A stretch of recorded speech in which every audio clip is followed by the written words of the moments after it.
morning, everybody. At least morning where I'm at. The nice thing about Blab, we've got people from all around the world here, and it's a very exciting platform. We have an awesome guest today, and as some of you know that follow our website and follow our blog, you receive our emails. Every Monday, we send out an email, and we highlight 5 alternative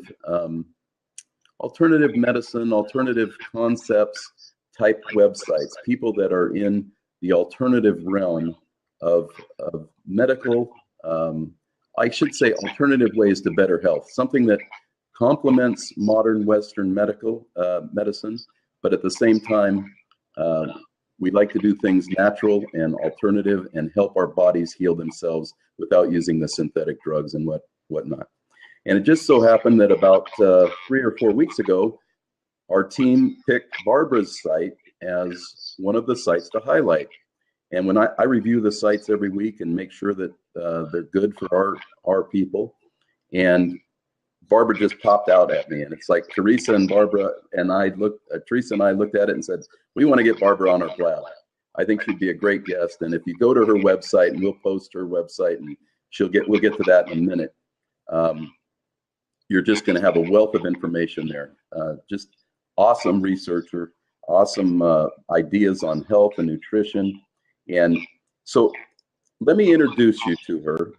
First off, Barbara Mendez, she's an integrative nutritionist and a registered pharmacist, which to me is just awesome because she's got both worlds and understands both worlds and can bring those the nutrition into the realm of modern Western medicine with the pharmacology that many of us or most of us are prescribed, and most of us take something on a daily basis from our pharmacist.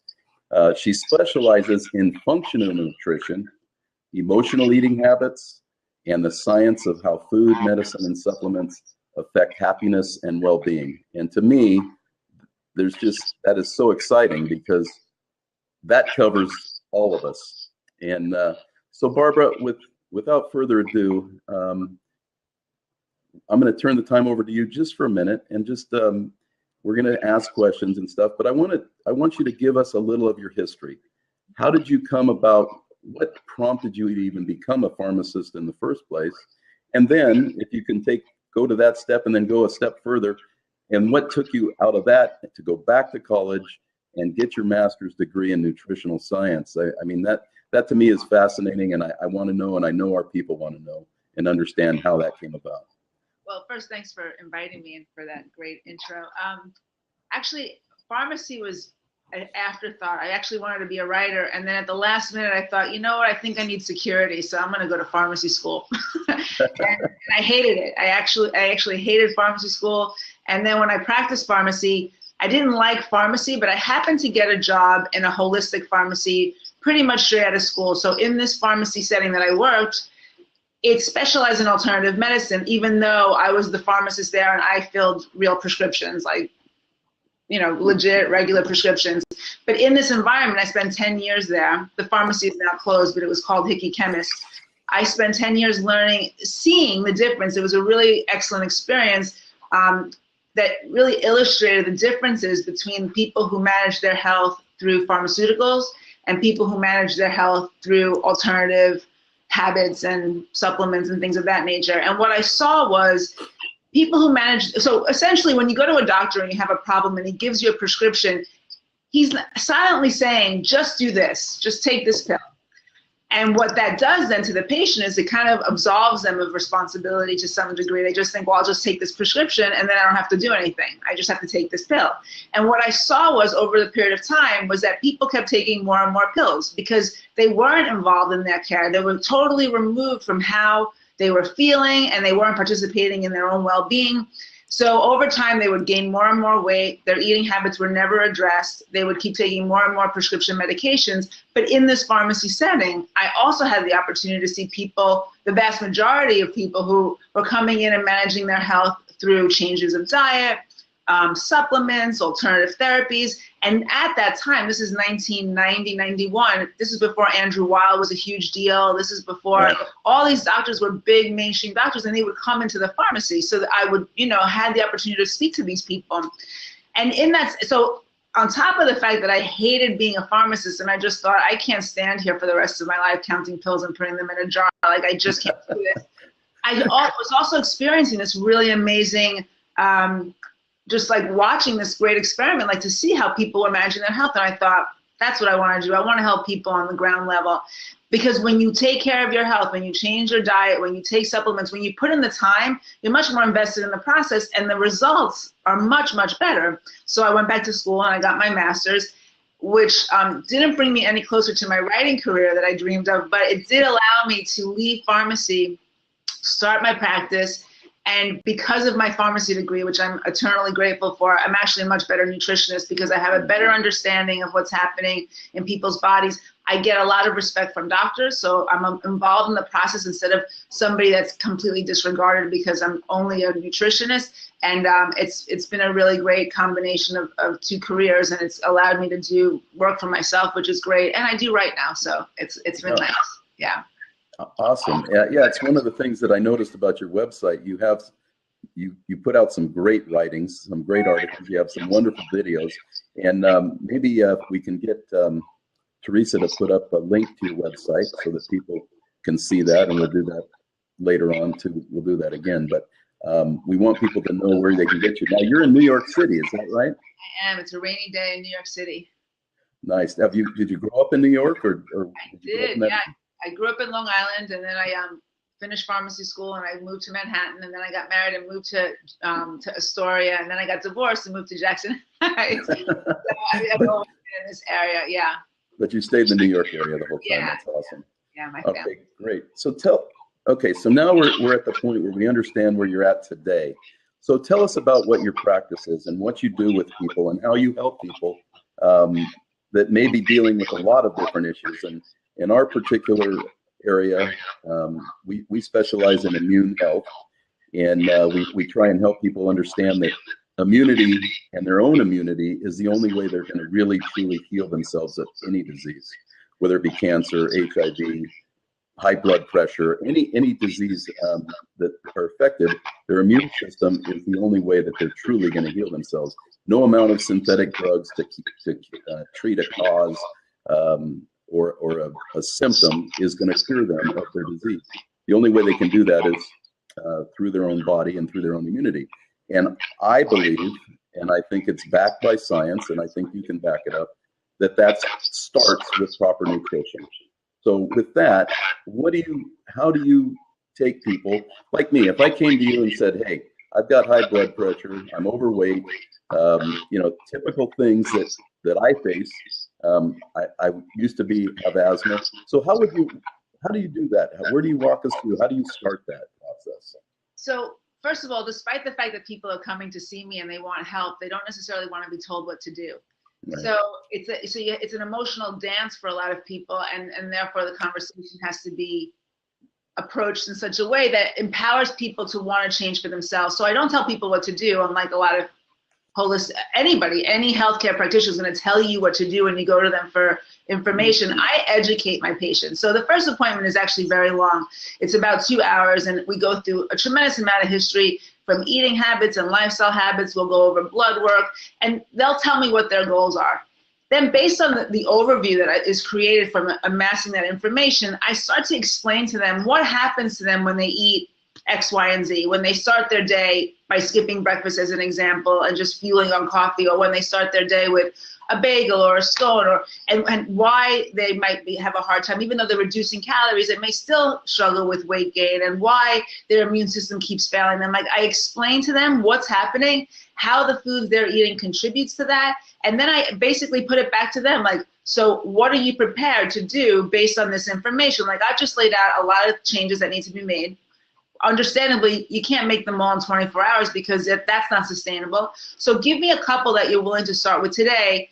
And then I'll also say, and these are the ones I think are the most important, because making these 2 changes or this change is going to help you with those other changes. So I engage them in the process. I do not tell them what to do. And then together, once that we've agreed on what they're willing to change, based on their preferences and what they're willing to do, I start helping them create an eating plan. So it's not so drastic.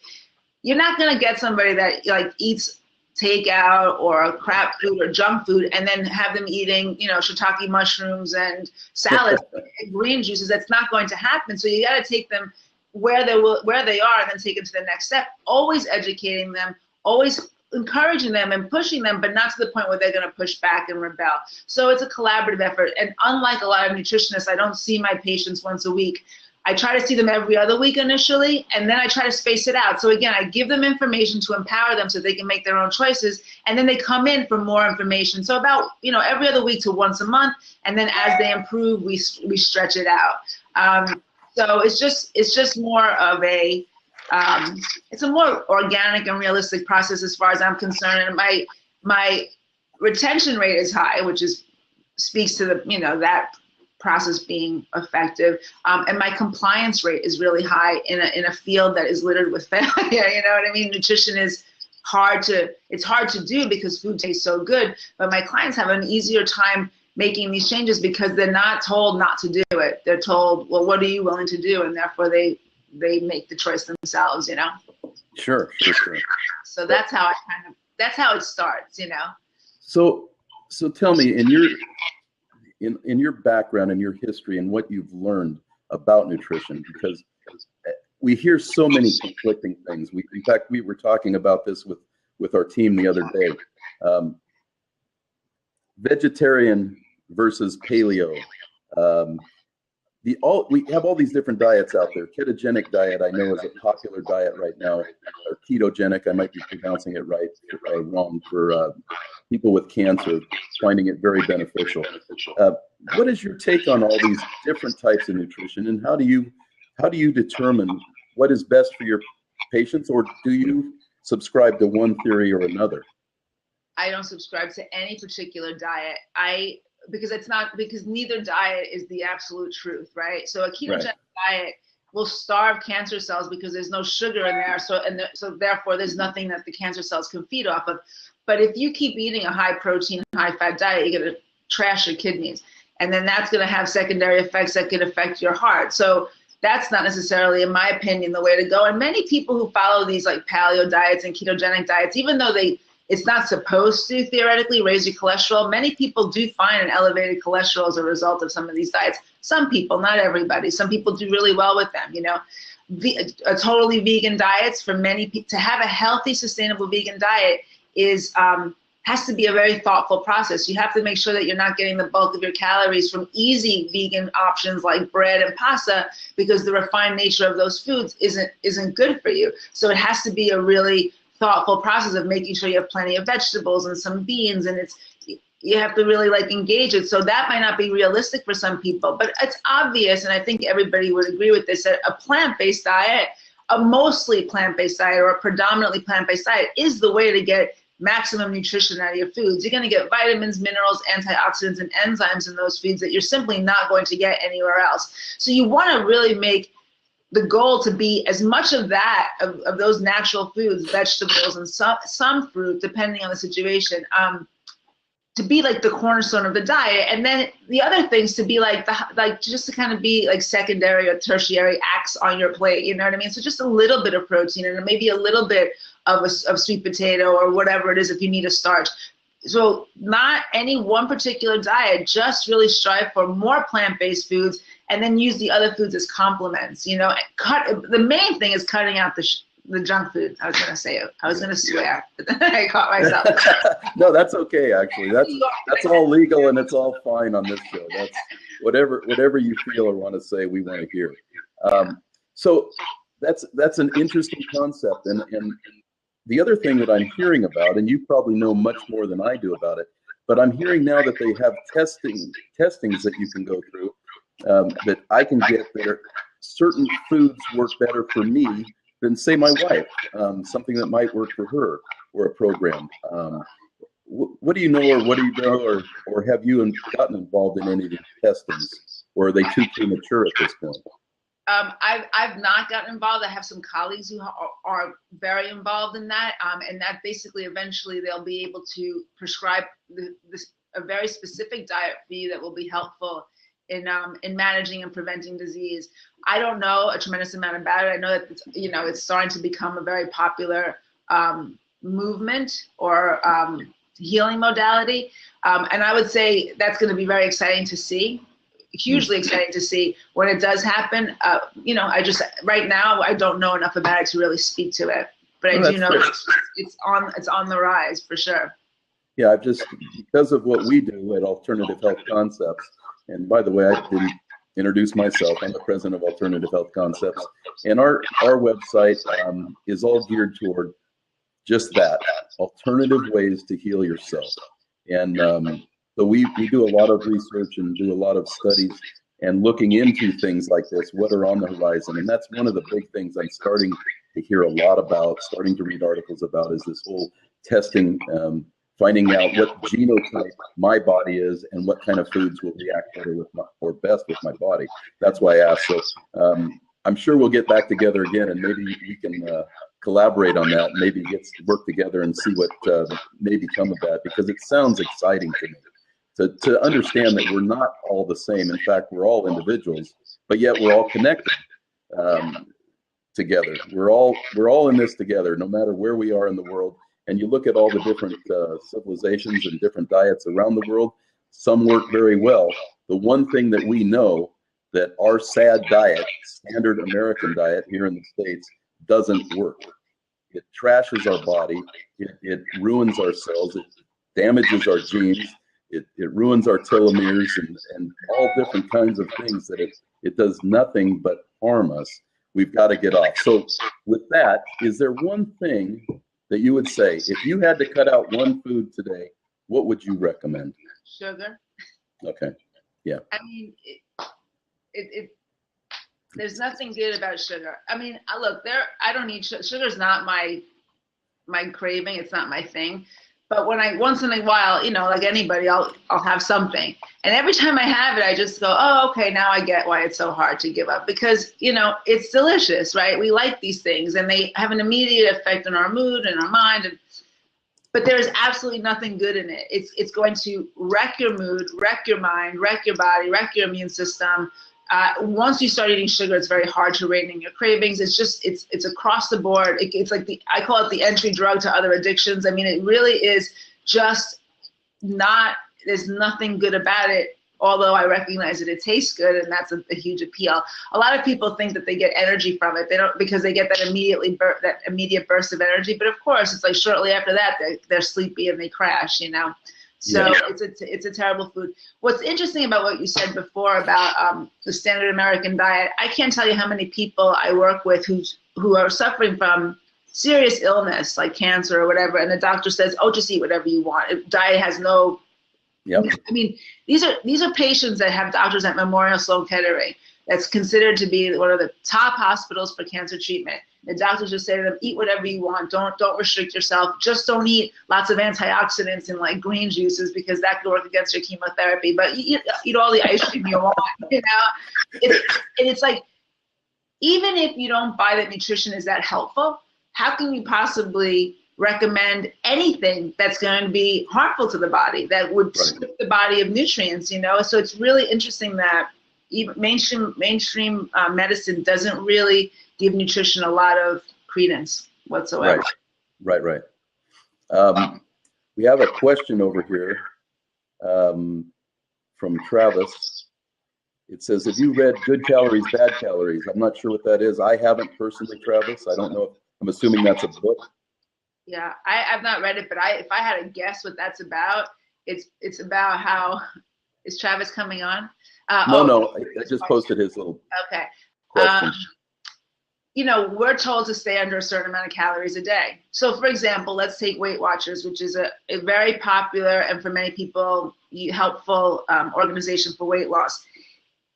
In that diet, they follow the point system, but what the points represent is the amount of calories in a food. So I often get people who don't do well on Weight Watchers, and they come in and they're like, you know, I'm eating within my points, but I can't lose weight. Well, they're cutting out fats and protein because they're a higher point, and they're eating primarily carbohydrates because they're lower in points, and because of that, they can't lose weight. So so you can be eating a low-calorie diet that might still make you gain weight, whereas if you ate, let's say, avocado, right, and had some chicken or some fish might be higher in points, but they're going to not make you gain weight. So it's the kind of calories that you're eating. So you're better off, I always give my clients this example, you're better off eating 400 calories worth of avocado than 100 calories worth of potato chips. You're going to gain less weight from the 400 calories of avocado, you know? So if I had to guess what that book's about, I would guess it's that. Yeah. Okay, great. Thank you. So what I was gonna transition into right there before that question came up was with sugar, and we had a question that talked about right here. Let me bring that up for you to see.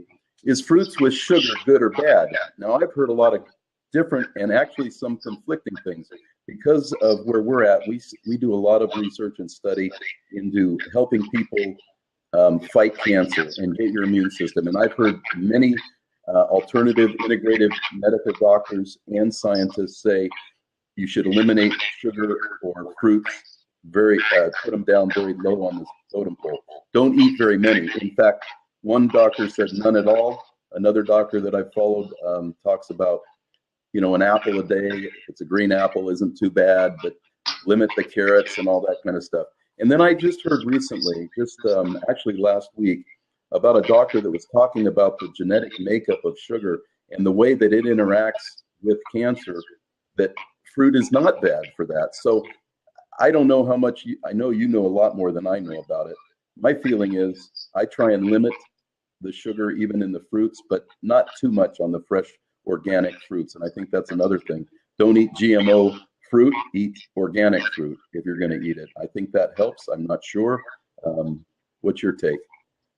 So again, you got to take the patient where they're at. If they're eating a lot of sugar from like candy, then you want to allow them to have fruit, because it's complete elimination of any sort of sweet in their diet might just create the sense of deprivation and might have them just going back to candy. So depending, like that being said, right, I would say this. I encourage my patients to keep their fruit consumption between 1 and 2 pieces a day, and trying to choose from low glycemic fruit like berries and apples, because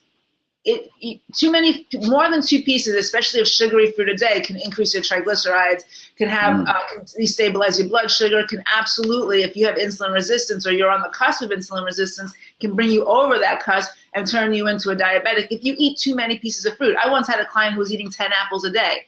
That's way too many apples, you know, just even though in his mind it was healthy, and yeah, better than a pint of ice cream, it still was something that it was too much. So 1 to 2 a day. Organic, absolutely, especially when it comes to something like berries, because berries are otherwise heavily sprayed. So I do think it's important. But one thing you have to remember about fruit, as opposed to other sugars, when you eat sugar from candy, you're stripping your body of certain nutrients, some B vitamins, some magnesium, chromium. But when you eat fruit, you're actually enhancing the vitamin and mineral content in your body because you're taking it in. So it's not the same kind of reaction there. And besides, the fruit has some fiber, which modulates the effect or the digestion of that fruit and how it affects your body. So I would say 1 to 2 berries and apples, and then if in that cancer situation, the less of any kind of sugar, the better off you are. But berries have been shown to have antioxidant properties. They're subtly sweet, and they might be just enough to help that person feel like they're getting some treat, getting some nutrition, and not overdoing the sugars in their diet. What do you? I touched on it just a second ago. What is your feeling about the whole fruit, vegetable, even meats, the GMO versus non-GMO, organic versus all of it? Do you have a take on that? We're being poisoned in our food. I mean, like, there's no question. Like, genetically modified foods are not allowed in other parts of the world where the government is more actively involved in the healthcare of the citizens. So if you go to a country like England, where the government, there's socialized medicine, and the government has a stake in the welfare because it costs too much if they have sick citizens, they don't allow certain things like GMO foods. They actually advocate more organic farming practices. We just do things that are based on making money for these corporations that have nothing to do with the benefit to the citizen. And then we're being, I think, lied to about how these foods affect us, you know. So yeah, organic, absolutely avoid GMO foods. So, you know, something like corn, unless it specifically says non-GMO, it's going to be a GMO crop. So just be very careful about that. Wherever you can, try to get organic, especially things that that you're eating as they exist. So for example, bananas have a thick peel. That would be less important than having organic spinach, which you just eat. It's just, it is what it is. So wherever you can, try to get organic. Shop at your farmer's market. Many of my farmer's market is close by, and they have higher standards for organic farming than what's mandated by the government. So farmers market's a great way to get healthy and quality produce without spending a fortune in, let's say, a big supermarket that might carry those foods. Absolutely. Now, some of the other things that we haven't touched on, but one that I know that in my own life I've realized by eliminating it, and I'm 57 years old. I'm a grandpa, and I'm getting up there in age, and I noticed my knees, and I was plagued with inflammation. So the first thing I did was cut out sugar. But the other thing that I did is cut out all the bad oils, and even oils today that we are told are healthy, like canola oil. It's so highly processed under pressure with solvents to clean it. It's really not natural oil like a good organic olive oil would be, or a coconut oil or something like that. When I cut those out of my diet, I noticed my inflammation going down, my inflammation level going down in my body. My joints stopped hurting. And I don't know if it was the sugar or that, but I know that this oil thing is a bad deal. I just read a report yesterday that about something like 98% of the people that had heart attacks ate some sort of a bad oil at the meal prior to the heart attack. Now that's anecdotal at this point. Anecdotal. It's not proven that was the cause, but we do know that these oils cause major inflammation, and it goes into the walls of our arteries, and it can cause some really bad reactions within that. What's your take on oils and that kind of stuff? Yeah, depending on the oil, it can skew your omega-3, omega-6 ratio, and then in doing so, it can promote inflammation in your body. So, as it is, we don't necessarily get enough omega-3s in our diet. If you're not eating grass-fed animal protein, then you're going to be getting animal protein that's very low in omega-3 and high in omega-6s. If you're not eating quality salmon, you're not going to get it if you're not taking a fish oil. So that ratio, which should be 1 omega-3 to 2 omega-6s, for most people is somewhere in the vicinity of 1 to 20. So you're already dealing with an inflammatory response that every time you eat these oils, you're just aggravating that. What also can happen with some of these oils is that they block your body's ability, some of them, to your body to properly absorb omega-3. So even if you're making the effort to get these foods into your diet, you might not be absorbing it properly because of the amount of other terrible fats in your diet. Plus, these fats can cause free radical damage, which, can be a pro-inflammatory. So there's lots of reasons. But another reason that you should consider is that a lot of the fats that we eat, these kinds of bad fats, come in foods that are not healthy. So it might also be the elimination of the food that you were eating that contain that fat. Do you know what I'm saying? So, for example, if you eat corn chips that are cooked in canola oil, or you eat potato, so if you're eating a food that is made with those oils, and then you've eliminated that food in order to eliminate that oil, it might be the elimination of that food, as well. Right. Exactly. Yeah. So I guess the big picture here is that this whole thing about nutrition is so involved, and it can go so many directions. And that's why you sit down with the patient and understand where they're at right now, and then you build a program to where they can better themselves. Yeah. But obviously, number one, you said eliminate the sugar. I think anybody listening right now, that's the first thing you need to do. And sugar comes in so many different forms. A lot of times we just think of cakes or cookies or, pies or ice cream or whatever, but it comes in everything, as we discussed, from fruits. And even there's some starch products that are super high in the way they hit our system. And once we eat a potato, how fast it turns to sugar within our body. The glycemic index is important to follow also. So, here's a tip that I give my clients. It's a good visual that really helps them get a better grasp on the amount of sugar they're eating. Understanding that very many things that we eat convert to sugar, like you just said, potatoes, rice, whatever. Whenever you eat anything out of a box or a bag or a wrapper, look at the label and look at two things. I don't even care how many calories it has, right? Because there's different kinds of calories and they have a different impact on the body. But look for two things. The serving size. So make sure that, you know, if you're eating a bar, that it's 1 serving size, not 2 or 3, right? And then drop down to the grams of sugar. So just look for serving size and grams of sugar. When something says it has 5 grams of sugar, that's the equivalent of taking a level teaspoon of sugar and putting it in your mouth. If something says it has 15 grams of sugar, that's the equivalent of a tablespoon, right? So if you were like, so for example, there are lots of bars out there that people eat thinking, you know, they're marketed as a healthy snack option. Some of these bars have 25 grams of sugar. So that's the equivalent of a tablespoon and 2 teaspoons.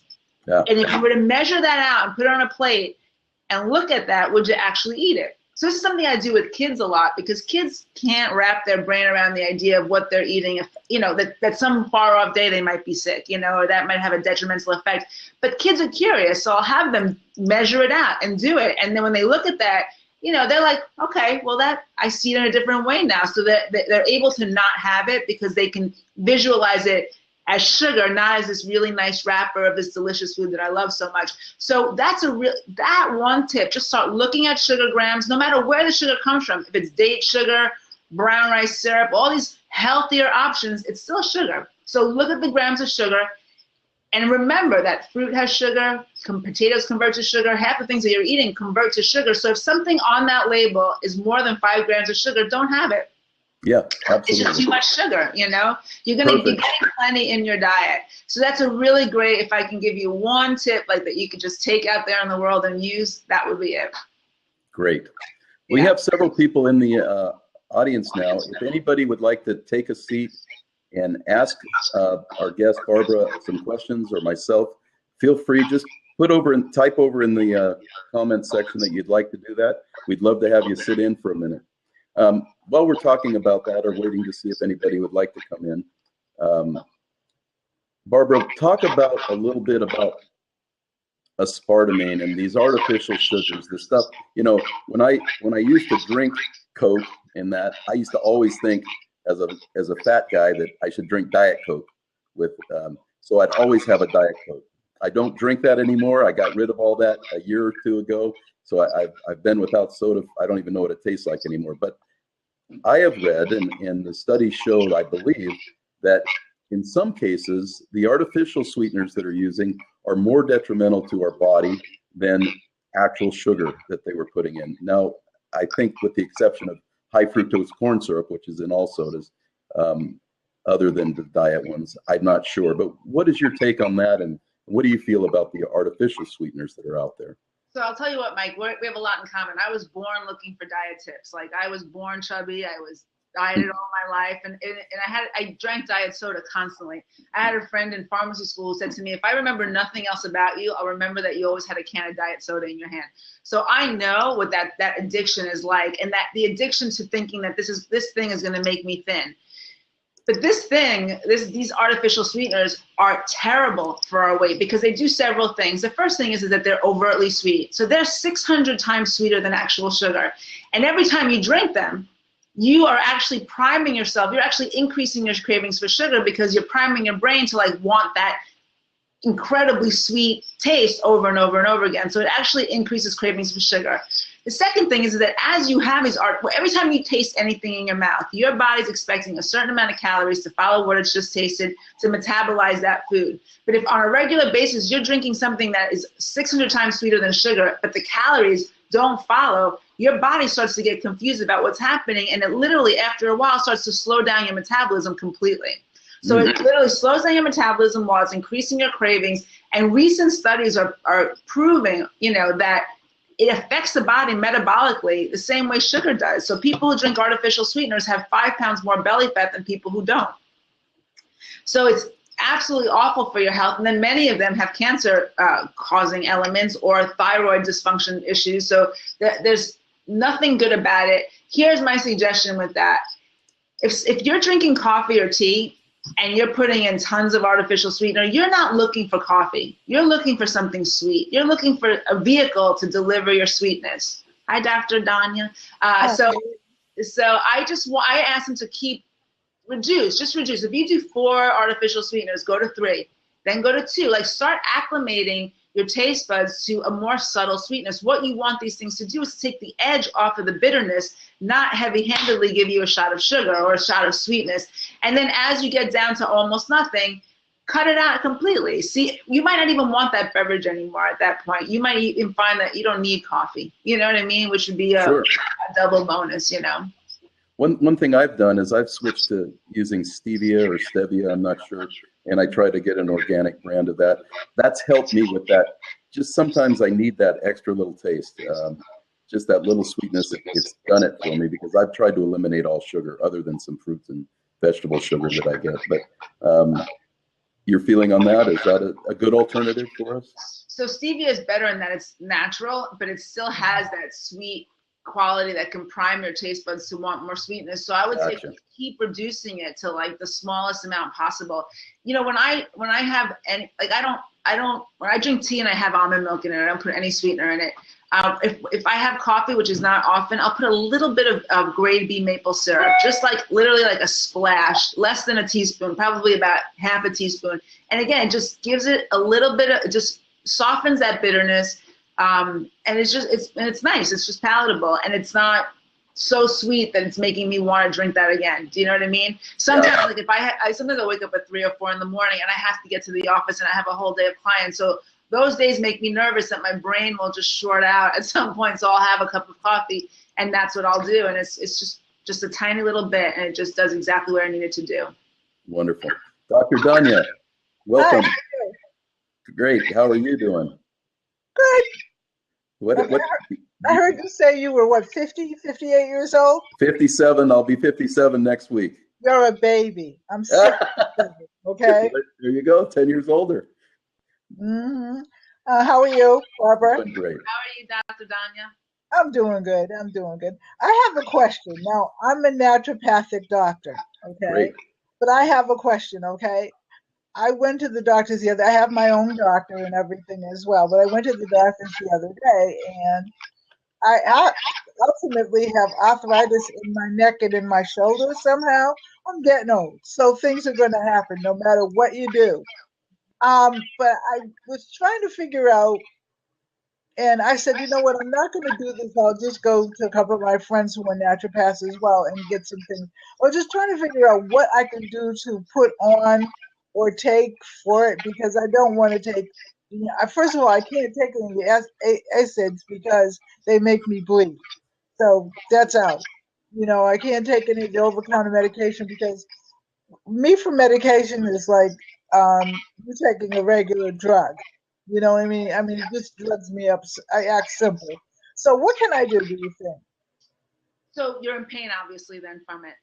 And my neck and my shoulders. Okay, so arthritis is one thing, but then the pain is something different. So the pain suggests that there's also inflammation going on around the area. Yeah. Right. So the first thing I would say to do is, and this is what I do with anybody with arthritis or any kind of body pain, is consider doing an elimination diet if you haven't already tried that.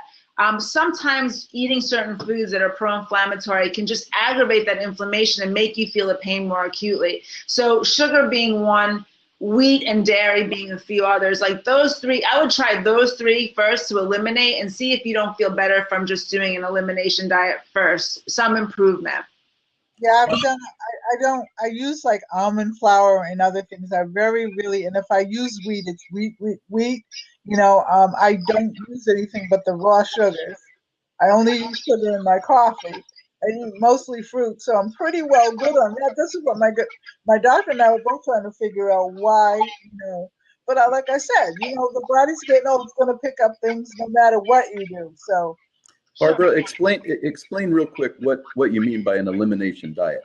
What does that mean? So there are certain foods that are common allergens that when you eat them, they're difficult to digest and they can create an inflammatory condition in the gut. And then once there's inflammation in the gut, that is the gateway to promote that inflammation all over your body. So the common allergens are dairy, wheat, sugar, corn, soy, and peanuts are another one. So I usually find that eliminating wheat, dairy, and sugar might be sufficient to reduce inflammation. But what you do when you see a patient is you pay attention to what is most predominant in their diet. What shows up the most? Some people really love bread and pasta, so that's the thing that you know is probably the main culprit. Some people love dairy, eat cheese and yogurt and ice cream. So then that's probably the main culprit. So any problem, whether it's acne or pain or whatever, assess your diet and see what you eat most of, what you're most drawn to, and that's probably the thing. If you have any issues that might be causing that issue, but that being said, if your diet's pretty clean and that's not a consideration, there's a couple of things I would try. You ever hear of Trameal ointment? Do you know that Trameal? Yes, I do. I am. So Trameal ointment is an amazing ointment by a company called Heal. And basically, it's a homeopathic, and it helps to improve circulation to the site. And with it, it brings oxygen and healing nutrients. So it alleviates some of that pain, not permanently, obviously. You'd have to keep using it, but it's a really effective ointment to use pretty regularly to give you some pain relief. What you can also do is do the ginger turmeric, so combination. So you can get it in pill form, but you can also just regularly shave lots of ginger, lots of turmeric into water, simmer it, make teas, and drink that. That's what I started doing. Yeah. Yeah. Good. And then I would consider, and I can't give you specific, obviously, recommendations because I don't know you, but look into formulations that have glucosamine conjoined with MSM. The MSM, that trio, works synergistically to kind of help alleviate some of that discomfort. And then bromelain, which if you're on anything and you're concerned about bleeding, then bromelain might not be the best option, but bromelain is a proteolytic enzyme that helps inflammation. Wonderful. Did that answer your question, Dr. Danya? I don't hear her anymore. I don't know if she can hear us. Okay. So, Okay. at any rate. Thanks, Dr. Danya. You know, one of the things that I'll click her off, and sometimes Donna, if you're looking, just come. Sometimes you need to refresh. There you go. You really touched on something, Barbara, that I'd like you to maybe expand a little bit about. Dr. Danya mentioned that she eats wheat. When she eats wheat, she only eats, good whole wheat. I'm assuming it's organic wheat. But my understanding of wheat is that the gluten and actually the genetic makeup of the wheat is almost anti to our body. It's something that our body does not respond to in almost all people. Is that true, or what's your understanding of the wheat? I wouldn't say almost in all people. Because the vast majority of the people that I see need to avoid certain common allergens, like the vast majority. But there are many that tolerate all these things completely well and have no problem whatsoever. So I wouldn't say just blanketed everybody, but there's two problems with wheat.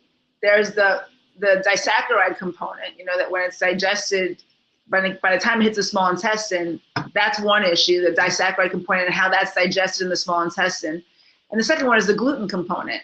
So we just lack the enzyme capacity at certain points in our lives, sometimes at the beginning of our lives, but if we've been eating these foods over and over, we lack the enzyme capacity to digest the sugars in these foods and then the proteins in these foods. And because we can't digest them, because our enzyme capacity has been diminished in some way or compromised in some way, we're not digesting those foods. So then larger particles of those foods pass down to the lower small intestine and the large intestine, creating inflammation and then creating a whole bunch of other problems in the gut. So basically, the gut is the most important place to begin when you're looking to manage your health and boost your immune function. That's the place to look. So but back to your question, whether it's organic, whether it's whole wheat, like this is a question I get a lot. Oh, I only eat whole wheat, it's organic. For many, I don't know if this is across the country or just in New York State, but to be something to be considered whole wheat, it only has to have 8% whole wheat flour, which means 92% is just regular refined white flour. So it's enough to give it a dusting. It doesn't really make that much of a difference. I have patients that are so hooked on their wheat that they'll say, what if I get it just from Italy? If I import it from Italy, is that okay? Because there's differences between here and Europe, like I said earlier. I would say avoid it. Avoid it completely. And here's what's interesting. If you avoid it completely and then eventually you have it again, which you will because we like these things, right? You'll actually notice the impact of how it's affecting you. When you have it every single day, your body is borrowing over here to manage it over here. But if you avoid it, and all that energy that's going to like managing to eating these foods actually goes towards healing your body, when you eat it again, you really notice how these foods affect you. So do your own experiment, cut it out for a while, and then bring it back in, see how you feel. Awesome. There's a question up there you can see. Maybe you can address it. So is natural honey better? Pedro? Yeah. So if you mean raw honey, yes, that's better. Raw honey has a lower glycemic index. It's still sweet, so honey's still sweet, like sugar is sweet, but it's the raw honey has a lower glycemic response because it's not as refined. So you can definitely use that, and I would say, just a little bit. But again, if you put it in boiling water, you're killing the properties of it, the raw quality of it. So you want to do it in like warm or not quite boiling water. Yeah. Thank you for that. And then somebody asked a question about, is it true that sugar acts as an anti-nutrient? So yeah, I mentioned that earlier, that when you consume sugar, you're literally leaching nutrients out of your body like magnesium, chromium, and certain B vitamins. So it's actually pulling nutrition out of your body on top of adding aspects, whatever sugar to your system that then your body can't manage. Yeah. So it is important. Again, number one tip today that I've heard: eliminate sugar. Yeah, we got to do it. We just got to do it. I mean, work towards that, right? Yeah, that should be the goal. Some people are different though. To me, I had to just do it all at once. I just had to say, forget it. And I did do it with a little bit of fruit. I ate 2 or 3 or 4 pieces of fruit a day when I eliminated it from everything. The biggest thing that people don't understand when we say eliminate sugar, to me, is the grains, because the grains are pretty much all absorbed into our body or assimilated into our body in the form of sugar. I know some are a little less or lower on the glycemic index than others, but particularly all the grains, anytime you eat a tortilla, chip, a piece of bread, no matter how fresh it is, if it's all organic, it doesn't matter. It still goes into your body as sugar. So what I did was, when I eliminated sugar, I just said cold turkey, cut all the grains, and that's it. And I switched to some fruits that, like you said, try and keep my body somewhat going, because initially I felt pretty poor when I stopped it, and I was thinking, well, something's wrong here. But then I realized it's almost like a cleansing process that I had to go to, or a detox process that I was going through that made me feel bad. So that's something that, when we say cut out sugar, guys and gals, you gotta cut it all out. And a lot of times you got to look at the sources of sugar, like you mentioned, and that 5 grams of sugar on any label. If it's more than that, don't eat it. I think that's great advice. But a lot of times I have friends of mine that, we'd go out to dinner, and they were same thing. They said they were off sugar, and the next thing you know, they were ordering a big plate of pasta, which is pure sugar. So it just, people, though, that's the next step. Like I have a client who I love him. I love this guy. He's awesome, and he struggles with his weight. And he can only wrap his brain around the idea of like no sugar. And then after a while of doing that, then he goes to no wheat. But he couldn't possibly do those two things together, because it would overwhelm him, and he'd go back to doing everything all at once. But you said something earlier about this topic that is interesting. Grains. So you mentioned the 2 examples are bread and tortilla chips, right? Which are grains taken from their natural state and mulched and created into something that's way more refined. So for some people, eliminating grains is ideal, right? So I definitely don't eat grains, and I don't eat sugar in my diet, and that's the goal. But if the first step to that is to just avoid processed food made from grains like bread and corn chips, and actually eating just, let's say, farro, which is a wheat grain, right? Like a wheat berry. That might be the next step for somebody who feels like they can't do a full out grain elimination. But at least if you're doing it stepwise, because it's so hard to go 100%, then at least do them in their natural state. Eat brown rice. Don't eat rice crackers, you know what I mean, as an example. Eat wheat berries instead of eating bread. Eat whatever, you know what I'm saying? Not corn. I don't think corn's good, but you know what I'm saying? Do it in steps. See if that's easier for you, or just go whole hog and do the whole thing, whatever. Yeah, whatever works for you is the key. And we're all different, like we mentioned before, so that's important. We had a, I'm not sure what your name is. Is it, let me check here. Kristen, or Christian. I'm not sure if I'm pronouncing it right. I'm probably butchering it. You're more than welcome to step in if you'd like to ask the question. But he wrote, what type of natural carbohydrates do you recommend then? I'm asking because I do sports and I feel like I need carbs for several reasons. I think it's a great question, by the way. It's an excellent question. So potatoes, sweet potatoes, see if you can get it from that place. Beans, lentils. And like I said, for an athlete, you're better off maybe not doing the processed grains, but maybe you do really well with just having brown rice as a grain, or doing quinoa as a grain, or millet, which quinoa and millet have higher protein quantities to them. So that might be a better option. So instead of not eliminating carbs entirely because you're an athlete and you probably need them for your energy and your stamina, just try to do things as they exist in nature. So the potatoes are sweet potatoes, brown rice, quinoa, millet, and see how you do with that, and just eliminate the processed carbs for now, and see how you go. Excellent. Great. Got another question over here. I think that's from Teresa. I'm not sure. No, Mark, probably. So is high protein, low calorie a good plan? So not sustainable long term. Because look, it's the best plan to lose weight fast. So if you have your high school reunion and you want to look your best, like which I don't recommend anything that puts you in a dieter's mentality, because the minute you're on something, then you're bound to go off of it. So I don't recommend that. But if you needed to lose weight fast, that will help you get there.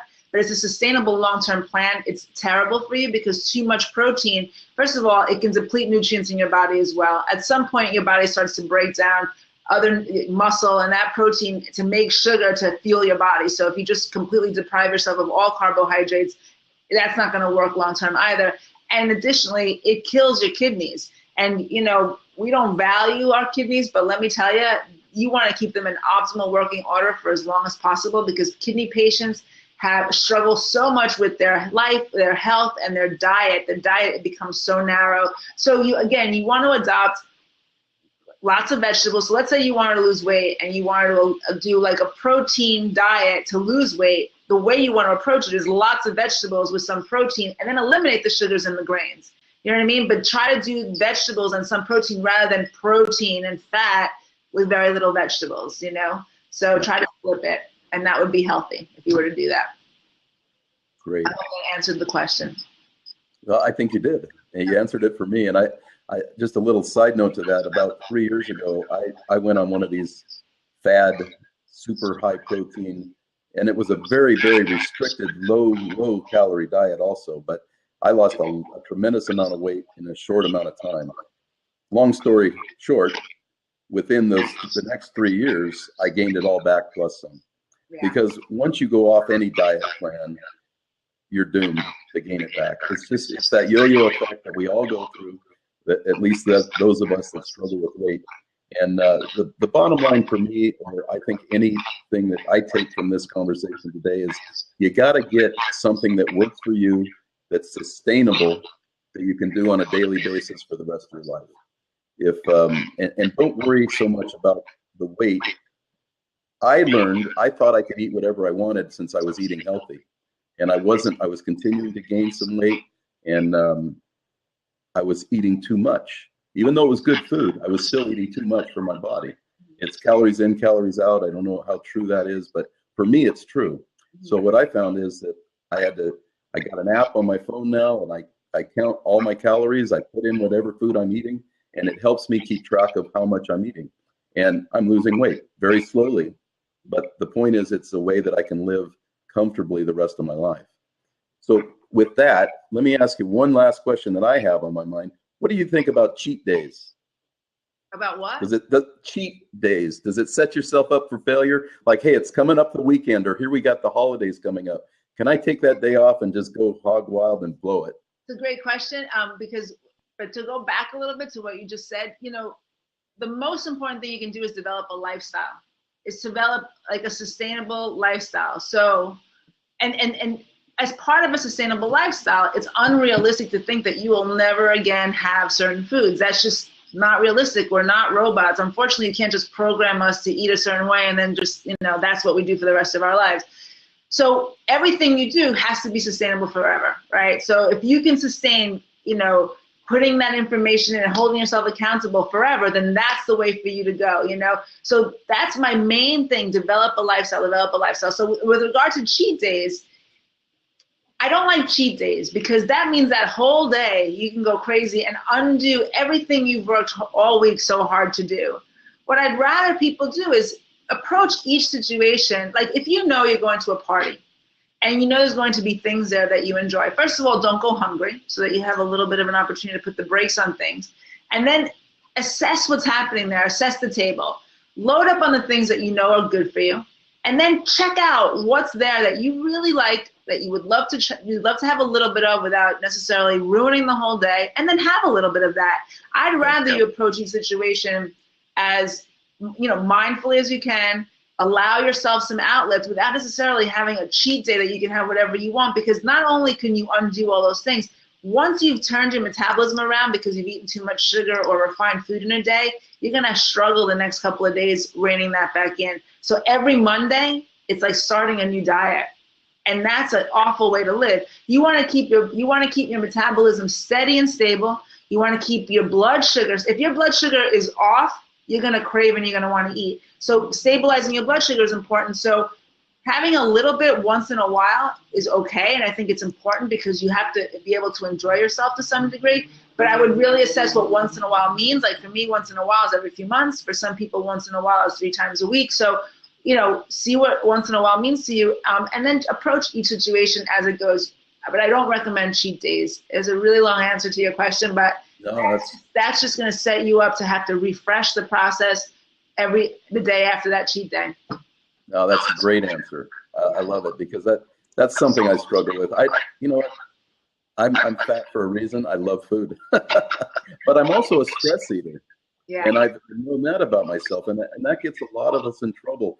Obviously, we all live in very stressful times. Some of us are attuned to the stress, or we can relieve the stress better than others. And that's one of the keys that I've had trouble finding a nice medium is how do I relieve that day-to-day stress? My natural go-to has been food, and the calorie counter app has actually helped with that because now every time I put something in my mouth, I got to put it in that app, and it strikes me as a way to help. But talk a little bit about that. I know we're at the top of the hour. How is your time? So I need to respect your time, and I know you got a very difficult schedule this week. Yeah, it's just the holidays that's coming up. Yeah. Jam. Do you have a few minutes, or do we need to wrap this thing up? No, absolutely.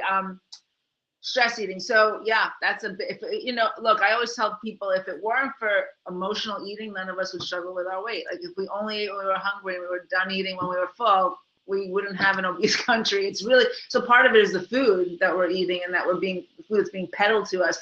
But a huge percentage of that is stress. So I was at a wedding one time and this woman, when she found out I was a nutritionist, said to me, what are we going to do about this obesity epidemic? I said, I think the bigger epidemic is that people are unhappy. Like that's the bigger problem. Like we live in a society that people are working 12 hours a day in jobs they can't stand, in relationships that don't make them happy, or alone and they're not happy, or whatever the many reasons that people eat. So the bigger issue is that, right? So there's lots of ways to address this. And one of them, and actually my most recent blog is about finding pleasure and simplicity, is like make a list of things that make you happy. Like, for example, like for a girl, let's say you're stressed out and you're like, your thing to do is like go and have a pint of ice cream. Go get a manicure. Go get a pedicure. Go do something pleasurable that will soothe you, that will reinforce that your body is valuable to you, that will, when you look at your hands and you look at your feet, you're like, oh, I'm so glad I did that. And then see how enticing that pint of ice cream is after that. Build in on a regular basis things that you enjoy. Like I love hiking, so I go as much as I can. I love cooking, but I cook really healthy food. So I'm engaged with food, but I make amazing healthy dishes. So I'll do that instead of, like I'll never, ever go to the store. And I used to, by the way, when I practiced pharmacy, I would come home every night and have a pint of ice cream. When I think about that, I can't not believe that I ever did that, but it just underscored how unhappy I was. That would never happen now. I mean, I would be much more likely to say, let me find an apple crumble recipe, which I created one this weekend, let me find something that I can make that will satisfy that sweet craving, take me a really long time to make it, so that I draw out the process, and then I only have a little bit of, and I could freeze the rest or whatever it is. So building in pleasure and outlets for your stress is really, really, really, really important. Otherwise, you are going to struggle with your emotional eating forever. Great advice. Great advice. Yeah. And exercise is a great way to help relieve that stress also. 100%. It's just that's a big jump for a lot of people to make, although it's the best thing you can do for yourself. If it came we'd all want to take that exercise pill. See, that's the problem with most Americans, at least. I can't speak for the rest of the world. I'm born and raised here in America, but we all want that magic pill. We are diagnosed with cancer. We want the pill that's going to fix it. There is no magic pill. We've got to get back to the basics. We've got to get our nutrition in order. We've got to get our lifestyle in order, and we've got to take care of all three of the critical areas in our life, which I believe are mind, body, and spirit. I think if they're all important, you got to get your head right. You got to wrap your head around what's going on. You've got to get your body right, and that's nutrition. And then we're all connected spiritually, I believe, and you got to spiritually get that connection going that works for you. Absolutely.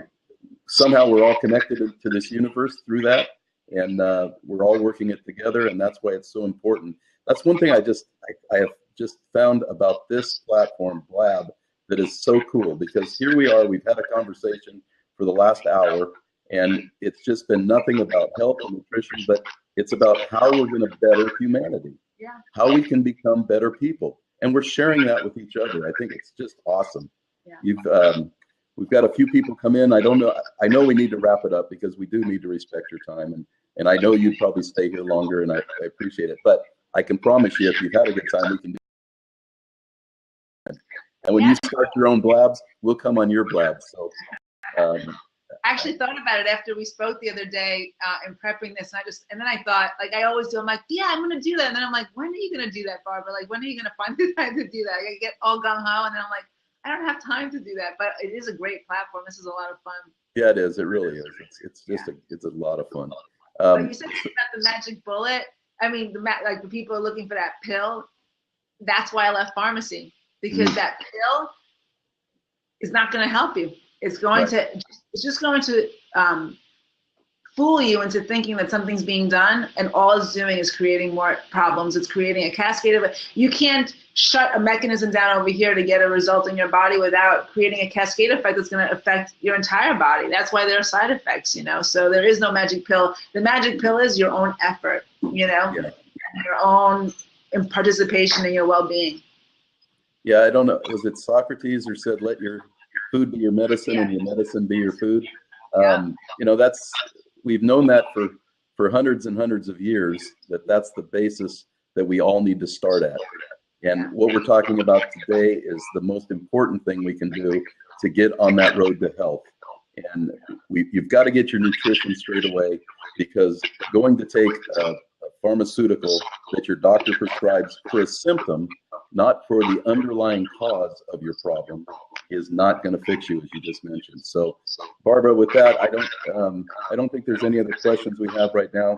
I think we need to draw this to a close. I hate to do that because I'm having such a good time. I really, really want to thank you. Just really appreciate you being the first. Actually, this is only our third blab, and you are the first guest that stepped up right away for the people that we highlight in our blog every Monday. And looking forward to doing more with you. We'd love to have you maybe write a few articles for us and contribute to our site, and maybe we can contribute to yours somehow. But that's what this is all about: networking and getting to know each other and making this world a better place. Again, thank you so much for coming on. You've been